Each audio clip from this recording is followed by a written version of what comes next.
Yo, what's going on, guys? Welcome back to a brand new video. I hope all is well. Thank you guys so much for tuning into this video. I really do appreciate it. The New York Knicks just came out victorious up against the Detroit Pistons, the final score being 140 to 110. Good W, took care of business, but this is just straight up a game you have to win. The Pistons are the worst team in basketball. They were 5-17 entering this game, and on top of that, their top lottery picks of Cade Cunningham and Jaden Ivey. Obviously, Cade Cunningham from last season's draft or last year's draft, the first overall pick, was out of this game, and his season may be in jeopardy. He may need surgery. Jaden Ivey was out for this basketball game, so two promising young talents were out for the Detroit Pistons. And then you take a look on top of that, a veteran presence, good shot blocker of Nerlens Noel was out for them as well. But Killian Hayes has been playing some solid basketball lately. Kevin Knox has been playing some solid basketball lately, and even Alec Burks has been playing some solid basketball. Obviously, two out of those three players that I listed were former New York Knicks or played for the New York Knicks. So the Knicks are healthy. The Pistons aren't healthy. Their top guys aren't, and they're just one of the worst teams of basketball, or the worst team in basketball. This is a team. This is a game you just straight up have to win. A game you have to win, and you take a look at it. Julius Randle just came out hungry, hunting for a shot. You know, he was just looking to be aggressive and score as much as possible. He was shooting so many threes. If you didn't know, it is his birthday, so I bet he was just trying to have this big offensive game. He wanted to have a great personal game. Maybe that's the right mindset to have, like when you're up against a not great team. Even though I think you should always have the approach to just hunt for the right shot or take the right shot and know when to get others involved and really balance it out. But he was on fire at the beginning of this game from beyond the arc. He hit like 4 threes in that first quarter. He had 2 threes in a row. The offense was really clicking. Like, the offense was playing at an all-time high. We shot over 60% when it came to that first quarter, but then something not so great on the defense side of the basketball. Our defense was pretty damn bad. There was moments Killian Hayes, he had a very nice snatch back on Jalen Brunson, pull-up mid-range jumper. He was able to work down the lane. Jalen Brunson let him get to that left hand. And even you take a look at Marvin Bagley, he knocked down some threes in this game, and he did a good job manipulating the defense, working downhill as well. It just seemed like we still look undisciplined, and they managed to shoot 67%, I believe, from the field in the first quarter. Yes, we were up in that first quarter, but it was because we were able to execute so well from beyond the arc with Randall's three-pointers. Brunson started off hitting 2 threes, I believe, in that first quarter. RJ made some nice reads. He found Mitch inside. He did a good job getting the defensive collapse, kicking it out to a Jalen Brunson as well. RJ maybe didn't have the best of statistical game, like offensively scoring the ball, but I definitely thought he made some nice reads. He was up and down defensively. He had a very nice defensive play in transition, playing straight hands up fundamental defense, stopping dribble penetration at the basket, or like just not allowing a shot. But then he looked to chase Kevin Knox off the three-point line, didn't have good positioning. Kevin Knox blew right by him for a bucket in that second half as well. But we were really clicking on the offense side of the basketball. But the reality was the defense was just very bad, because at the end of the first quarter, it was 40-32. Again, the Pistons were shooting amazing from the field, but on top of that, they were playing pretty undisciplined basketball. They were really turning the ball over, and they were scoring the ball. But not Sadiq Bey, Isaiah Livers wasn't really able to get anything going. I believe he had 0 points in that first half as well. But yeah, they had 5 turnovers early, while the New York Knicks had 0 turnovers. But they just had no answer for Julius Randle. Even not from beyond the arc, Randle was really hunting for that shot when it came to that deep 2, that pull-up mid-range, working down the lane sometimes as well. He made some solid reads, but the frustrating thing with Randle, even when he's having a game that he's really on, it just seems like he just over dribbles like crazy, and he just doesn't make the right read. There was a very frustrating play in transition. Cam Reddish ran the floor very well, but he just wasn't able to give it up to Cam Reddish. Maybe he just doesn't have that in his bag to make that pass, which you should be able to make. But it was just unacceptable that if he didn't recognize him, maybe he was like, I can't make that pass or something like that. But he had some frustrating turnovers still. There was moments he really over dribbled in, took some bad shots, but there was moments that I'm like, we're up by so many points, I'm not really going to be pissed off. But we know what the reality of Julius Randle, when he's hitting his shots, it's awesome, but we can't consistently count on him to score 36 every night. And I've actually kind of I like the way Randle played the other night. He wasn't really consistently hunting for a shot, but obviously he had a very on game. Happy birthday to Julius Randle. He's absolutely amazing. scoring the basketball. And then you even take a look at Grimes. It looks like his three-point shot is coming back. He hit a few threes in this ball game. I believe he had 16 points in this ball game. So he hit 3 threes, and then he had some very nice buckets in transition. He just has a very soft touch around the basket. He knows when to use the backboard for protection, or he does a good job protecting the ball, using his back or using his body to shield off the defender to be able to get it off. That's what I want to see more players on this team do moving forward to protect the ball. I feel like we don't consistently protect the ball like when going to the basket. Randall's really strong, but I feel like he doesn't consistently use his body to protect the basketball, and I would like to see RJ do that. Sometimes RJ just goes up with the basketball like it's a loaf of bread at times, but Grimes I thought was pretty solid defensively. Not many guys are that good defensively in this game.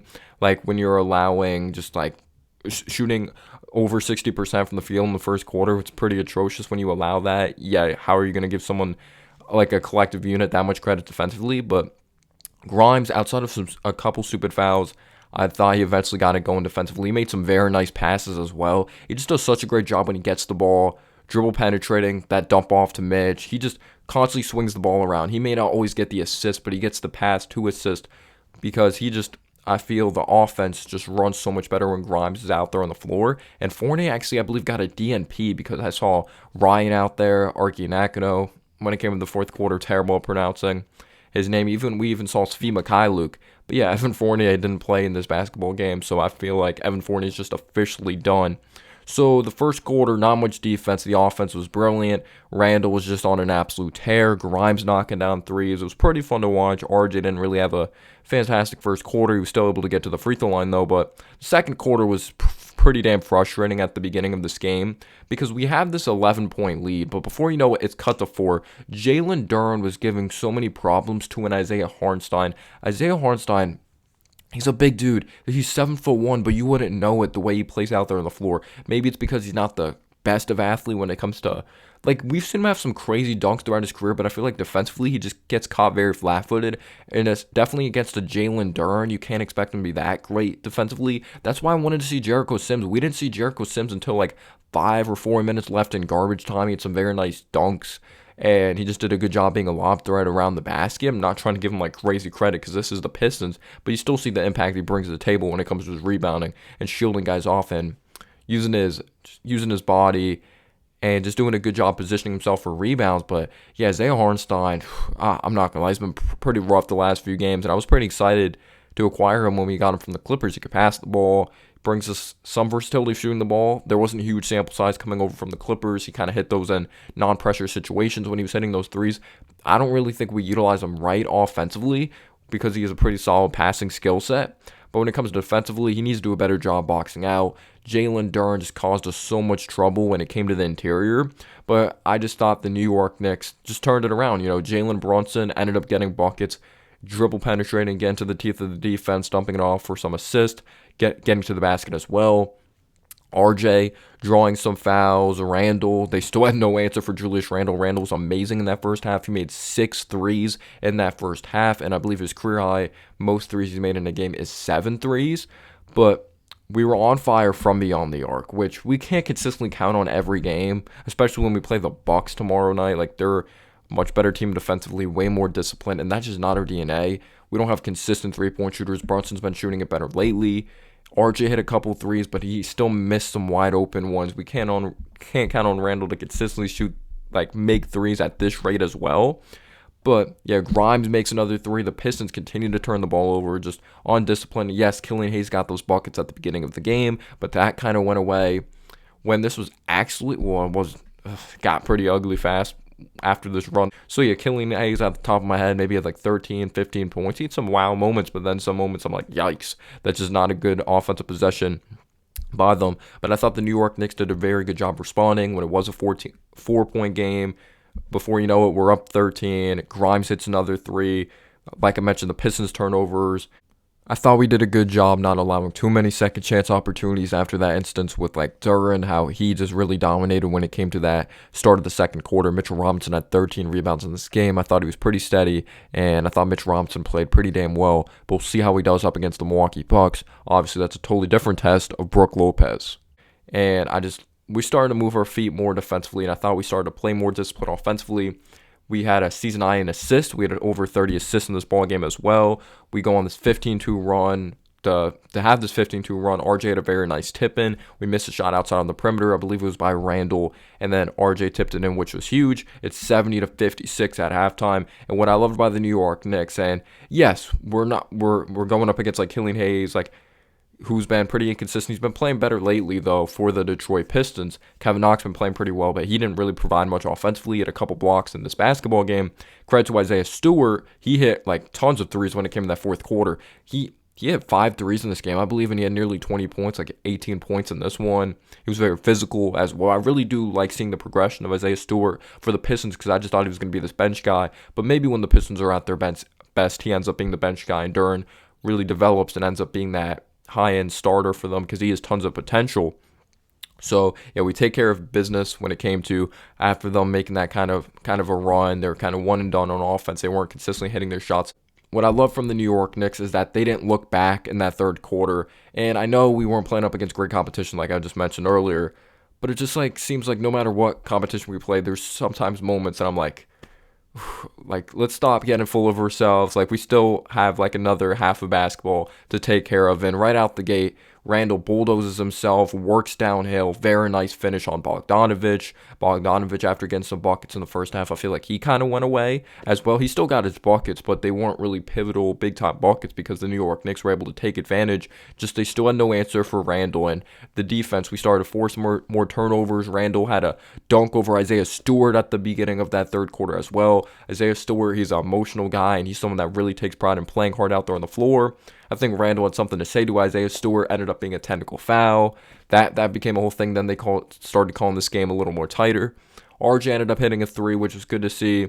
Hit a couple threes in that second half. He didn't have a huge first half or anything like that. Started to look a little better offensively. RJ Barrett wasn't anything crazy. I just thought he let the game come to him, which I want to see from RJ. I just don't want to see him try to do too much, honestly.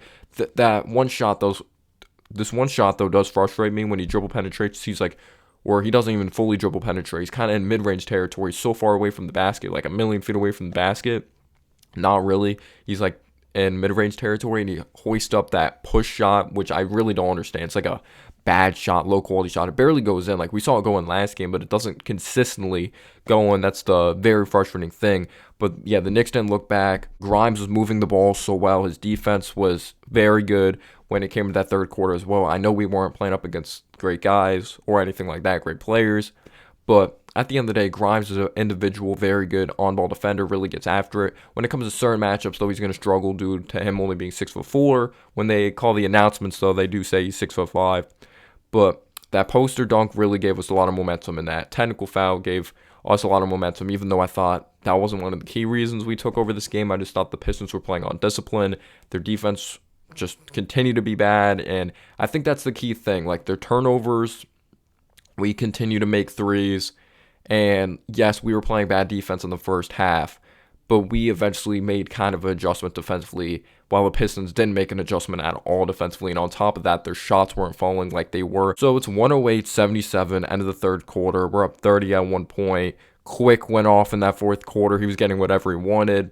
Nice scoop shots at the basket, nice finger rolls. It was nice to see Obi come in the game, knock down a couple threes. He didn't get crazy minutes or anything like that. We didn't put Sims in, like I mentioned, until like 5 minutes left in that fourth quarter. He had some nice dunks. Burks didn't have any crazy game. Knox didn't have any crazy game or even solid game, in my opinion. Maybe a solid game defensively from Knox, but he really struggled offensively in this one. But Knicks took care of business. We have a very tough one against the Milwaukee Bucks. We're going to need a bigger game from RJ, and Brunson just was a very steady player in this game. Like, Brunson, he didn't take a lot of shots, I felt like, at the top of my head, but he just had one of the most effortless, like, 18-point games, 17, 18-point games. It's just like, wow, he did that. Like, he's just such a quiet scorer of the basketball. He's just so steady, and I'm glad he's a point guard for the New York Knicks. He had some pretty bad moments defensively, but eventually I did think he cleaned that up. Let me know down below your thoughts on this game. Who impressed you for the Pistons, but who impressed you the most for the New York Knicks as well? I want to start hearing your guys' thoughts on our opponents, and thank you guys so much for the great amount of support. Peace out, y'all.